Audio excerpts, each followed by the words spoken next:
Пошто ги оправивме сите други системи, по принципот сите си лад карвано си врви, денес ќе правиме муавет за уште еден од тие системите, кој е можда клучен за тоа зошто сме кај што сме, а тоа е школскиот систем. И сега ние за школството имаме правено муавет претходно, не е дека не. Имаме правено муавет и за ученици, и за наставници, за се. Дзирнете си ги тие видеа. Има сме. Арнама денес ќе збораме на малце поинаков начин, пошто дефинитивно треба да се прави муавет на таа тема и дефинитивно треба многу работа да се смена, како впрочем и во многу други области. Ама ако сакаме иднината не биде можда треба прво да почнеме со таму кај што ни се гради иднината, така? Тоа не знам јас така. Моето скромно нестручно мислење го кажам. Како и на секој видео претходно. И ме бендисва фактот дека единствените луѓе што се бунат со муабетите се луѓе што гледаат тие кратките видеа и немаат појма што е контекстот и мислат дека за нив збор. Пошто нели сите мислат дека само околу нив се врти светот. Ама па затоа сите што гледаат долгите видеа ја сваќаат поентата комплет. И дури на мое огромно изненадување позитивно, слушнав дека и луѓе што се засегнати од темите ги гледаат цели видеа. И тоа многу ме бендис. И можда џабе, не викам не. Можда ќе остани се на муабет и ништо нема се смени. И можда ме слушат чисто за да се уверат дека немам нешто речено, за да почнат одма контра да ми терат. Ама како и да е, одвоиле време да ме слушнат, така што ви благодарам. А сега да не ја должиме многу работата, да му влезиме на темата. Ајде, пуштај шпица.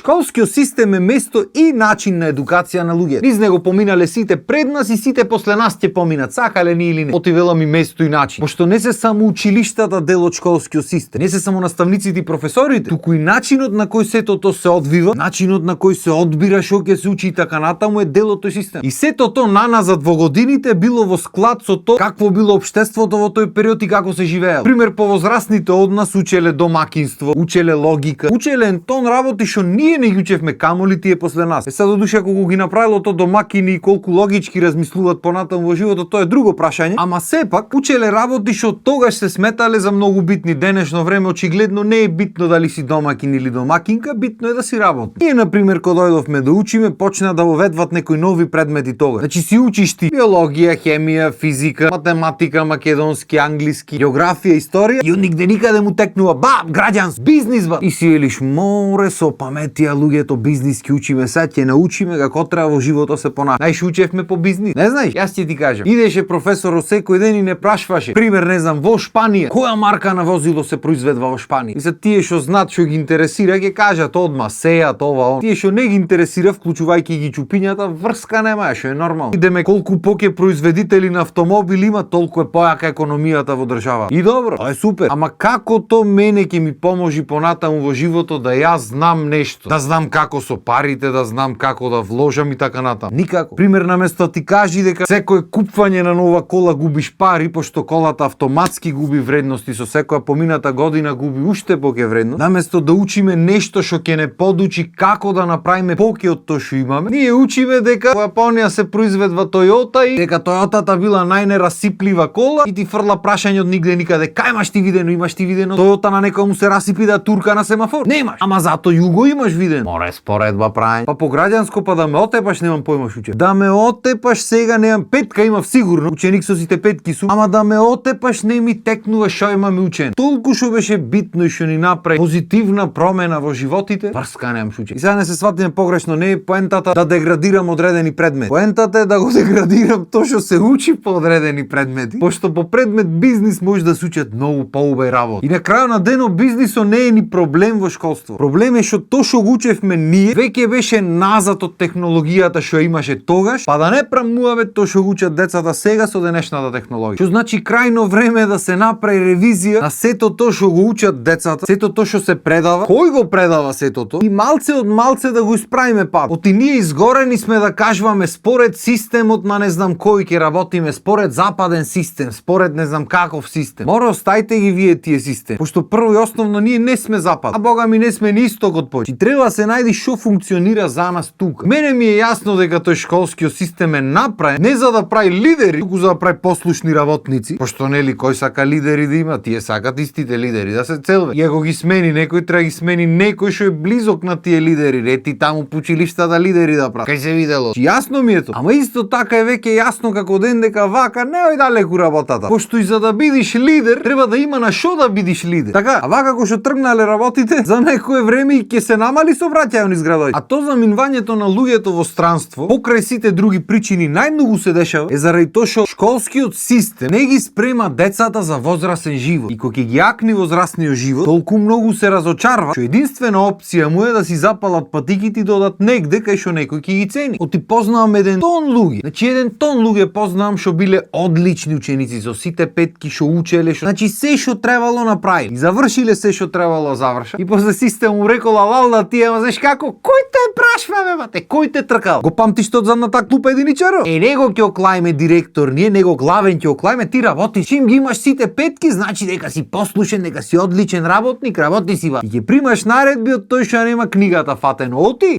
патни трошоци имате печат во книжката. Затоа си од луѓе. И можеш да ме мразиш колку сакаш бе брат. Значи можеш да некиш да ме видиш на пато, ама знаеш дека е вистина. Можеме да си кажуваме приказни, да правиме спиној на приказните и све можеме да правиме, ама вистината таа. На крајот на денот како рековме, полега како шиво ќе си сплива таа. Што значи прво мора да се види што учат децата. И сите тие замерки што ги имат родителите и што ги постираат по Facebook и што ги гледаме и што се крстиме, што не знаеме што му се дешава на учебниците, сето тоа треба да се исфрли. Јас разбирам дека многу пари прат некои луѓе, ама ќе ми извините, не може што поќе така да функционира. Тие предмети што немаат благи везе со животот понатаму мора да се тргнат или мора да се прилагодат со нешто од кое децата и возрастните ќе имат некаков бенефит. Спортот и спортските активности дефинитивно мора да ги, пошто веќе одамна новите генерации се заглавени на телефони, на таблет. За разлика од нас и од тие пред нас што не се прибиравме дома, не ќе излезат деца. И не само што мора да има спортски активности, туку мора да се најди начин за да му се донесат поблиску на децата, за децата да ги са. Исто така мора да се изучува музика. Сам јас знам дека постои предмет музичко. Арнома бев шокиран да научам дека во различни градови, во различни училишта во градоите, децата учат различни работи. Пример, ние на училиште по музичко учевме кој е Моцарт, кој е Бетовен. Тек тук по некој тон. Јас пошто одев нижо музичко свирев инструменти така натаму, то воопшто не ми ни беше битно, пошто ги учев, ги знаев тие работи. Ама никој друг од мојата генерација, освен тие што одеа музичко, немаше појма како да свири инструмент или требаше наново после да учи да зема час и така натаму. Ама затоа има училишта во државата кај што учат инструменти, кај што имаат хорови, кај што имаат оркестри и така натаму.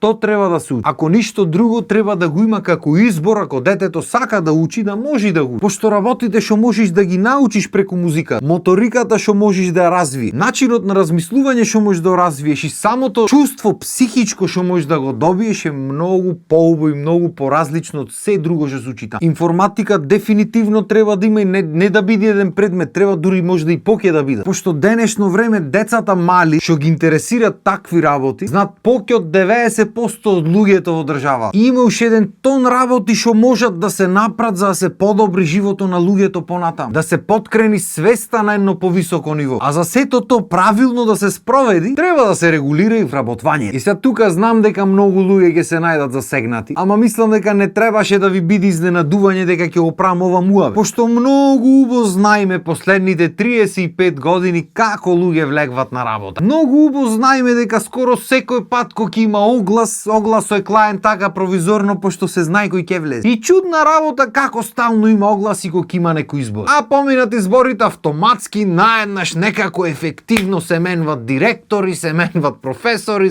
страшна работа. И едните ќе излезат ќе речат вие вработвате ваши луѓе, после тоа ќе се сменат работите, па тие и другите ќе речат вие вработвате ваши луѓе. И то се вели 35 години никому ништо ваде, така. Сите си имат прифатено дека едноставно така се работи, ти што да правиме, знаеш како е. Знаеш што да правите? Да го смените начинот на функционирање. Знам дека џабе збора. На никој не му е во прилог да го направи правилното нешто. Правилното нешто не носи патни трошок. Го рековме тој претходните емисии. Не знам дали сваќате дека и вашата младина и вашата иднина ќе живее и тука и ќе врви низ истите глупости понатаму. Тоа значи ако досега не е преземено ништо, колку поќе време помини без никаква промена, толку потешко понатаму ќе биде да се сменат работите. Пошто очигледно е дека работата дефинитивно оди надолу. Се ќе речиш од кај знам, пошто исто како што се осеќаја нашите родители кон нас кога ќе видеа што учиме, исти умуаве што го праја дека врска нема ова, дека тие учеле поќе и ако имале помалце предмети знаеле многу поќе работи, исто се осеќаме ние сега кога ќе видиме што учат деца. Пошто ако не беше така, кога ќе дојдеат децата со домашно или со нешто, ќе немавме појма за што прат муавет ако одеше нагоре работа. Ќе бевме збунети, ќе речевме море учење, браво. И просто е како град. Значи сакале ни или не келе, мораме да размислуваме малце понапред кон иднина, кога ќе е во прашање нашата иднина. А училиштето е место кај што децата го врват по полојна од нивното време, од детство. Значи буквално пола ден на училиште го врват. И то треба се размисли дали треба така да биде или не. Ама и то друг пат ќе правиме муабетот и многу време ќе земе. То значи ако полојна ден детето го врви негде таму, то што го учи таму, то што го слуша, то што го гледа, и начинот на кој го учи, тоест кој му го пренесва знаењето, е најбитното нешто за детето. Пошто има многу деца што едноставно не можат да земат пример од домашни. И ти ако не можеш да земиш пример од дома како треба да се живее и што е битно во животот, што не е и што е правилно, што не е, и уште на училиште ако не можеш тоа да го видиш и да го научиш како што треба, ако никој нигде не ти обрни внимание, што мислите дека ќе се случи понатаму? Ти треба да си многу психички силна и стабилна личност за од никакво обкружување на училиште и дома да станеш нешто повеќе. Не дека е невозможно, ама 99% од луѓето што се во таква средина ќе тргнат под линија на мал отпор и после ќе бидиме нова дереđe кај што сме сега. И затоа викам, мислам дека е време да се разбудиме малце сите како општество и да почнеме да градиме работата почнувајќи од нас, па се останато натаму. Или така барем јас размислувам. Како размислувате вие, еве и коментарите подолу, слободно пишете. Толку од мене за денес. Поздрав и имајте убав викенд.